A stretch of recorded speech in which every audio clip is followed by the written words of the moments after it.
आखिर जिसका डर दुनिया को था, अब वही डर सच होना शुरू हो गया है और ईरान इजराइल के बीच चल रहा युद्ध एक नया मोड़ लेने जा रहा है और इजराइल पर परमाणु बम से हमला होने का खतरा मंडराने लगा है। क्योंकि आज ये खबर निकलकर सामने आ रही है कि ईरान ने न्यूक्लियर बम बनाकर उसकी पहली टेस्टिंग कर लिया है और वो भी ईरान के द्वारा न्यूक्लियर बम की टेस्टिंग करने का कंफर्मेशन ऐसे समय आ रहा है जिस समय इजराइल के द्वारा ईरान के तेल टैंकर्स वाले साइट्स पर हमला करने की धमकी दी गई थी। और परिस्थितियां कुछ ऐसी हो गई हैं कि यह भी हो सकता है कि इजराइल ईरान की न्यूक्लियर साइट को भी उड़ा दे, जो कि दुनिया में एक भीषण माहौल पैदा कर सकता है। और इतना ही नहीं, बल्कि इन दोनों देशों के बीच जिस तरीके से युद्ध बढ़ रहा है, इसका सीधा असर भारत पर देखने को मिल रहा है। क्योंकि खबर निकल के आ रही है कि भारत के द्वारा जो राइस का एक्सपोर्ट है, उसके लिए भी एक बहुत बड़ा संकट मंडराने लगा है। और जैसे ही ईरान और इजराइल के बीच परमाणु हमले शुरू हो जाते हैं तो दुनिया के लिए एक खतरनाक साबित होगा। इसका एक बहुत बड़ा इम्पैक्ट भारत भी पड़ने वाला है। क्योंकि न्यूक्लियर अटैक तो दूर की बात हो गई, ईरान और इजराइल के बीच अभी भी जो जंग छिड़ी है, इसका एक बहुत बड़ा भारत पर असर पड़ना शुरू हो गया है। आखिर ईरान ने न्यूक्लियर बम का टेस्ट क्यों किया और क्या वाकई में इजराइल पर इससे हमला करेगा और इससे भारत कौन कौन से उपयोगी कदम उठा सकता है, यह सारी जानकारी इस वीडियो में हम आपको आसान शब्दों में समझाएंगे। लेकिन आगे बढ़ें उससे पहले इस वीडियो को एक लाइक करके चैनल को जरूर सब्सक्राइब कर लीजिए, क्योंकि ये महज आप लोगों के लिए एक सेकंड का काम है, लेकिन इससे हमारी काफ़ी बड़ी मदद होती है। दोस्तों, दरअसल इजराइल और ईरान के बीच एक बहुत ही भयानक रूप ले सकती है। क्योंकि ना तो इजराइल मिलिट्री ताकत के मामले में कमज़ोर है और ना ही ईरान। और अभी तक तो ईरान ने जो आतंकी संगठन है वो इनडायरेक्टली दूसरे देशों के माध्यम से इजराइल से लड़ाइयाँ लड़ रहे थे, लेकिन अब ईरान और इजराइल का आमना सामना सीधे तौर पर हो गया है। और हाल ही में एक ऐसी खबर निकल कर आई है जिसने दुनिया भर को चौंका के रख दिया है, यहाँ तक कि इजराइल और अमेरिका की तो नींद उड़ा कर रख दिया है। दरअसल हमने कुछ दिन पहले एक वीडियो के माध्यम से बताया था कि ईरान ने जो एक साथ अचानक इजराइल पे 180 से ज़्यादा मिसाइल से अटैक किया, उसके बाद इजराइल के साथ साथ अमेरिका भी गुस्से में आ गया।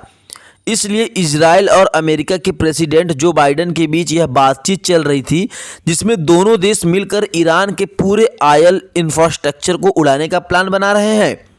और इस बात को अमेरिका के प्रेसिडेंट जो बाइडेन ने खुद बताया कि हम इजराइल के साथ बात कर रहे हैं और जल्द ही ईरान का जो ऑयल टैंकर्स है, इंफ्रास्ट्रक्चर वाली साइट है, उसको पूरी तरीके से हम तबाह कर देंगे। लेकिन ईरान के ऊपर ऐसी साजिश रची जाए तो ईरान भी कहाँ शांत बैठने वाला था। और इस बात को इजराइल और अमेरिका खुद भी जानते हैं कि ईरान आसानी से शांत तो नहीं बैठने वाला है। और भारत ही में एक ऐसी घटना हुई जिसने ईरान के ऊपर एक बहुत बड़ा सवाल खड़ा कर दिया है। और वह सवाल यह है कि क्या ईरान इजराइल पर परमाणु हमला करने वाला है। एक्सपर्ट को कुछ ऐसी खुफिया जानकारी मिली है जिससे परमाणु हमले को लेकर के एक नया घमासान शुरू हो गया है। क्योंकि अभी तक अमेरिका, फ्रांस, रूस, जापान और भारत के साथ कुछ अन्य गिने चुने देशों को लेकर 9 देशों के पास ही परमाणु बम मौजूद थे। लेकिन अब दुनिया कह रही है कि ईरान 10वां देश बन चुका है जिसके पास परमाणु बम मौजूद है। हालांकि ईरान ने इस बात की अभी ऑफिशियली खुद नहीं बोला है, लेकिन इसके कई सबूत सामने आ चुके हैं। दरअसल ईरान में 6 अक्टूबर को सुबह अंधेरे में ही एक बहुत बड़ा भूकंप का झटका महसूस हुआ, जो कि लगभग 8.9 मैग्नीट्यूड का था। लेकिन जब इस भूकंप के बारे में अमेरिका भूवैज्ञानिकों ने द्वारा जानकारी इकट्ठा की गई तो यह बात सामने आई कि इस भूकंप का केंद्र ईरान के आरान में था, जो कि मात्र 10 किलोमीटर की उथली गहराई पर था। और भूकंप के झटके, आपको बता दें, भूकंप के केंद्र से लगभग 110 किलोमीटर दूर तेहरान तक महसूस किए गए। हालांकि यहाँ पर भूकंप आने में कोई बड़ी बात नहीं है, भूकंप तो आते रहते हैं, लेकिन जब तमाम भूवैज्ञानिक और न्यूक्लियर के एक्सपर्ट, आपको बता दें इस जानकारी रखने वाले जानकारों ने इस बात की पड़ताल की तो यह बात पता चला कि इस भूकंप का केंद्र जहाँ पर है, यानी कि जहाँ से इस भूकंप की शुरुआत हुई, यहाँ से तो कभी भूकंप आते ही नहीं और ना ही यहाँ से भूकंप आने की कोई संभावना है। आपको बता दें इसे समझने के लिए आप इस मैप को जरा ध्यान से देखिए। इसमें जो येलो पार्ट वाला एरिया है यह भारत है और भारत के उत्तरी पश्चिमी दिशा में यहाँ पर मौजूद है ईरान, जो कि ग्रीन कलर से हाईलाइट है। अब इस दूसरे मैप पर नज़र डालिए। इसमें जो एरिया दिखाई दे रहा है यह ईरान है और इसमें लगभग 9 पॉइंट ऐसे दिखाई दे रहे हैं जहां पर ईरान के द्वारा किसी न किसी प्रकार के न्यूक्लियर प्रोग्राम चलाए जा रहे हैं, जिसमें कुछ अंडर कंस्ट्रक्शन है और कुछ कंप्लीट हो चुके हैं और कुछ पर रिसर्च का काम भी चल रहा है। और इसमें जो पीला वाला पॉइंट दिख रहा है यहीं से भूकंप की शुरुआत हुई, यानी कि यहीं भूकंप का केंद्र है और यहाँ से तेहरान तक भूकंप के झटके महसूस किए गए, क्योंकि यह भूकंप के झटके ऐसी जगह से शुरू हुई है जहाँ पर ऑलरेडी ईरान के द्वारा न्यूक्लियर प्रोग्राम चल रहा है, जिसके कारण दुनिया भर के भूवैज्ञानिक और न्यूक्लियर फिजिसिस्ट इस बात को लेकर चिंतित है कि ईरान ने परमाणु बम का टेस्ट किया है और आने वाले कुछ समय में ईरान ऑफिशियली यह बात भी कह सकता है कि उनके पास भी न्यूक्लियर बम मौजूद है और इसका इस्तेमाल कभी भी वो कर सकते हैं। और वैज्ञानिकों के द्वारा सबसे ज़्यादा ईरान पर परमाणु बम टेस्ट की अटकलें इसलिए लगाई जा रही है क्योंकि 48 घंटे से भी ज़्यादा बीत चुके हैं, लेकिन ईरान ने ऑफिशियली इस भूकंप को लेकर कुछ भी बयान नहीं दिया है। और यहाँ पर देखा जाए तो इजराइल और अमेरिका को इस बात का डर पहले से ही सताने लगा है कि ईरान कभी भी न्यूक्लियर बम बना सकता है, क्योंकि इस प्रोग्राम पर वह काफ़ी पहले से काम कर रहा है। इसलिए शायद पिछले कुछ दिन पहले से ही इजराइल की तरफ से यह बात को कहा गया था कि हम जल्द से जल्द ईरान की न्यूक्लियर साइट को ही टारगेट करके उसे उड़ा देना चाहते हैं।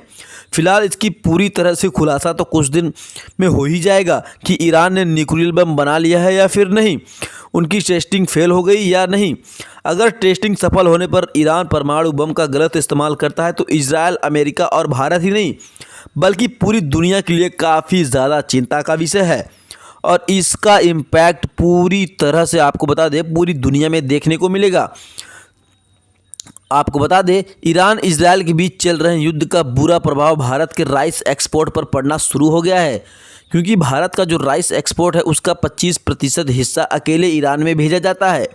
लेकिन जब से ईरान और इजराइल के बीच तनाव शुरू हो गया है तब से राइस एक्सपोर्ट दिन ब दिन बुरी तरीके से प्रभावित होता जा रहा है और राइस का एक्सपोर्ट एकदम से कम हो गया है, जिसके कारण भारत का जो एक्सपोर्टर है उनकी भी कमाई बहुत कम हो रही है। चावल के जो दाम है उसमें भी काफ़ी तेज़ी से गिरावट आई है और आप सोच के देखिए भारतीय किसानों की स्थिति वैसे ही काफ़ी ख़राब है और अगर चावल का एक्सपोर्ट प्रभावित होने से इसकी कीमत बहुत कम हो जाएगी तो भारत में किसानों का हाल कितना बुरा हो सकता है, क्योंकि देखा जाए तो भारत दुनिया का सबसे बड़ा चावल उत्पादक और एक्सपोर्टर है। और यह तो केवल चावल की बात हो रही है, बल्कि न जाने कितने फूड प्रोडक्ट है जिस पर ईरान और इजराइल के बीच चल रहे युद्ध का प्रभाव पड़ रहा है। फिलहाल आपको क्या लगता है, ईरान पर जो दावे किए जा रहे हैं क्या वाकई में ईरान ने परमाणु बम की टेस्टिंग कर लिया है? अपनी राय कमेंट में ज़रूर बताएं और इस वीडियो को लाइक करके अपने मित्रों तक ज़रूर शेयर करें ताकि उन्हें भी जानकारी मिल सके। और अगर आप हमारी मेहनत को सपोर्ट करना चाहते हैं तो चैनल को सब्सक्राइब करके बेल आइकन को ऑल पे सेट कर लीजिए। मिलेंगे अगले वीडियो में, तब तक के लिए जय श्री राम।